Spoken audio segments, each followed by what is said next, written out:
महाराष्ट्र राज्यातील विविध भागातील प्रार्थनास्थळ मशिदीवरील भोंग्यामुळे ध्वनी प्रदूषण होत असल्याचा मुद्दा विविध राजकीय पक्ष आणि सामाजिक संघटनांनी उपस्थित केला होता। मुंबई उच्च न्यायालयाने 25 जानेवारी 2025 रोजी सर्वच मशिदींसह प्रार्थनास्थळांना ध्वनी प्रदूषण प्रतिबंधक नियमांचे उल्लंघन करू नयेत असे आदेश दिले होते। मात्र त्याची अंमलबजावणी होताना दिसत नाही। हा मुद्दा भाजप आमदार देवयानी फरांदे यांनी विधानसभेत लक्षवेधी सूचनेद्वारे मांडला होता। मुंबई उच्च न्यायालयाच्या निकालाचा दाखला देताना त्या म्हणाल्या की प्रार्थनास्थळात जाऊन अजान म्हणणे हा अधिकार असला तरी भोंग्यावर अजान म्हणण्यास न्यायालयाने विरोध केला होता। भोंगा हा कुठल्याही धर्माशी निगडीत नाही असं न्यायालयाने सांगितल्याची आठवण देखील फरांदे यांनी यावेळी करून दिली। तसंच उत्तर प्रदेश सरकारने ज्या प्रकारे भोंग्यावर कारवाई केली आहे त्याप्रमाणे राज्य सरकार कारवाई करणार का असा प्रश्न देखील फरांदे यांनी यावेळी विचारला। यावर उत्तर देताना मुख्यमंत्री तथा गृहमंत्री देवेंद्र फडणवीस यांनी म्हटलं आहे की सर्वोच्च न्यायालयाने दिलेल्या आदेशानुसार कुठल्याही प्रार्थनास्थळावर भोंगे लावण्यापूर्वी परवानगी घ्यायला हवी। रात्री 10 वाजल्यापासून सकाळी 6 वाजेपर्यंत भोंगे बंद ठेवणे आवश्यक आहे। सकाळी 6 ते रात्री 10 वाजण्याच्या कालावधीत दिवसा 55 डेसिबल तर रात्री 44 डेसिबल आवाज मर्यादा असली पाहिजे।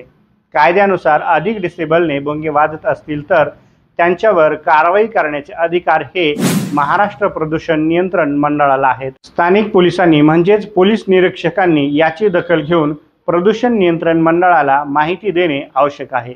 मात्र सद्यस्थितीत याची अंमलबजावणी होताना दिसत नाही।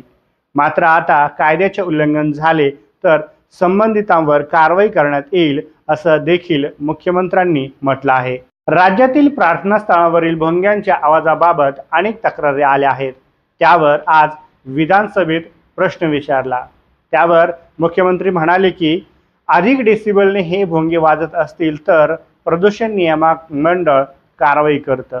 कोणालाही सरसकट भोंग्यांची परवानगी देण्यात येणार नाही। निश्चित कालावधीसाठी परवानगी यापुढे देण्यात येईल।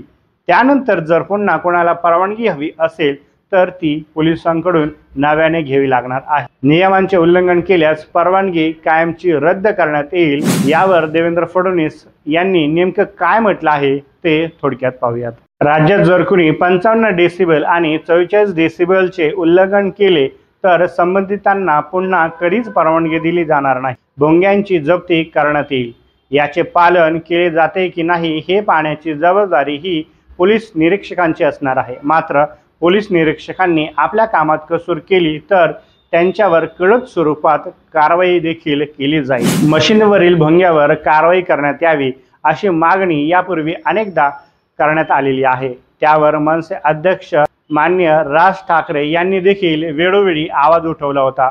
त्यानंतर काही प्रमाणात या भोंग्यावर कारवाई करण्यात आली होती। मात्र नंतर पुन्हा एकदा ही कारवाई थंडावल्याचं चित्र दिसून येत आहे। मात्र आता मुख्यमंत्री देवेंद्र फडणवीस यांनी लक्षवेधीच्या माध्यमातून कायदा काय सांगतो आणि आता यापुढे प्रार्थनास्थळ यांच्यावरील कारवाईचे संकेत दिले आहेत। त्यामुळे आता तरी याचे पालन केले जाईल असंच दिसतंय। मात्र काही कालावधीने पुन्हा जैसे ते अशीच अवस्था होईल का हे पाहावे लागणार आहे।